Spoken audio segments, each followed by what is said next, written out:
What's up guys, Donnie B here. When I saw that this $30 smartwatch on Amazon was bought over 3,000 times in the past month and had a 4.7 star rating, I knew we had to check this thing out. I have to admit though, my expectations were pretty low, but this thing actually surprised me.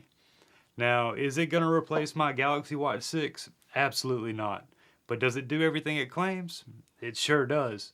Before we get into it, I have to say that this video is not sponsored and I spent my very own $30 to test this thing. Now that we got that out of the way, let's get into it.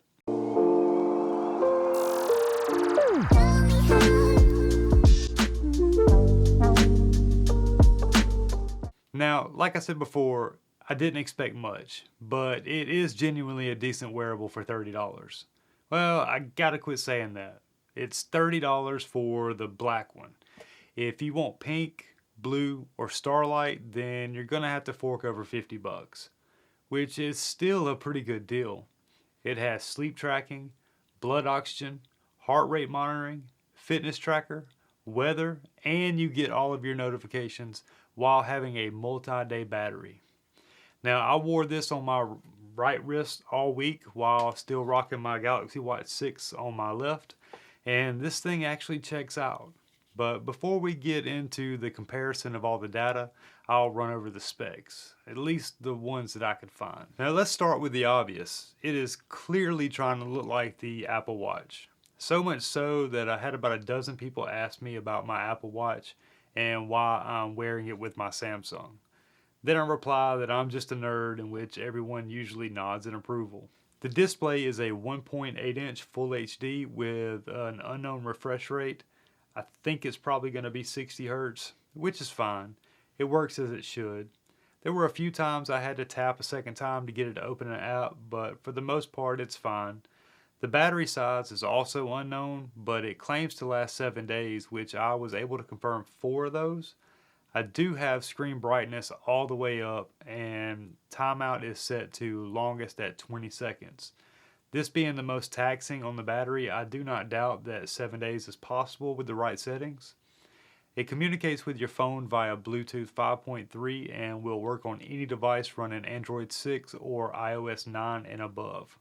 Everything is set up and managed through the Very Fit app, and it's not as clunky as I imagined. It actually runs quite well. This app is available on both the Google Play Store and the Apple App Store, and just to make sure that it wasn't running smoothly solely because I have the S23 Ultra, I even installed it on my S10 to see how it performs on an older device, and it does just fine. It actually gives you a fair amount of data and It actually gives you a fair amount of data and lays it all out with easy to understand charts and graphs for days, weeks, months, and even years.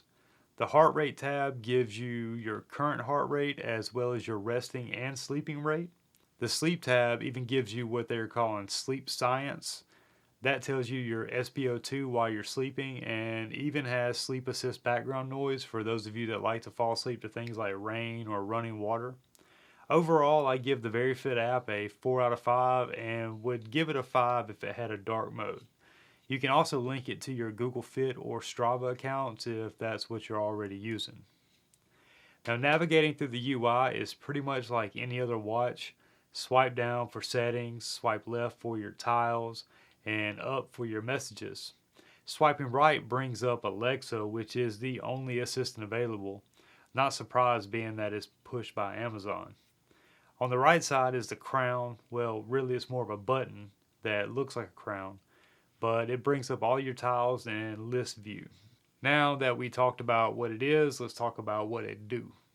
Like I said earlier, I wore this thing alongside my Galaxy Watch 6 so that I would have a control to compare it to. I trust that the Galaxy Watch is giving me fairly accurate results when it comes to my steps, sleep, heart rate, and so on. I'm not going to lie, the results really did surprise me. Sleep tracking, for example, is something that I tend to look at more than anything. And before I show you the data, I know I could be doing a lot better in the sleep department. I'm trying. For example, last night my Galaxy Watch says that I got 6 hours and 1 minute of actual sleep, and the Amazon Watch says 6 hours and 56 minutes.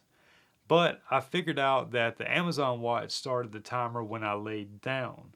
The Galaxy Watch started when I actually fell asleep, which is still pretty impressive. Heart rate was spot on, SpO2 was pretty close. One thing that I did notice is that my steps are usually about 1,000 more at the end of the day on the Amazon watch. I'm pretty sure the Samsung is based off movement and GPS, as to the Amazon watch is just based off of your movement of your wrist. And with it being on my right hand, me being right handed, it just gets more used than the other. And for those of you that went there, get your mind out of the gutter. Now that I think about it, I may even swap hands just to see if it changes or stays the same. I'll let you know what I find out. Now, let's go over some of the things that I found to complain about. First thing is the band. Maybe I have a weird sized wrist, but I was never able to find the sweet spot when putting it on. It was either a little bit too tight or a little bit too loose. If I were planning to wear this long term, I would definitely be investing in a better band. And it's a 22 millimeter if any of you are wondering. It's not that the band that it comes with is terrible, but the holes for the clasps are just not right for my wrist. Number two would be the automatic workout detection, or lack thereof. Maybe I'm just spoiled by my Galaxy watches, but usually when we're walking the dog or hiking a trail, it will recognize that my heart rate has increased and workout detection will start to record the appropriate data for calories burned, distance traveled, and so on. Well, I have yet to have this workout on this watch. Now you can turn it on manually and it will record all the necessary data for that particular activity, but it would be nice if it were automatic. I mean, you really can't complain about a $30 smartwatch not having the most state-of-the-art technology, but this is a review and I have reviewed it to not have automatic workout detection.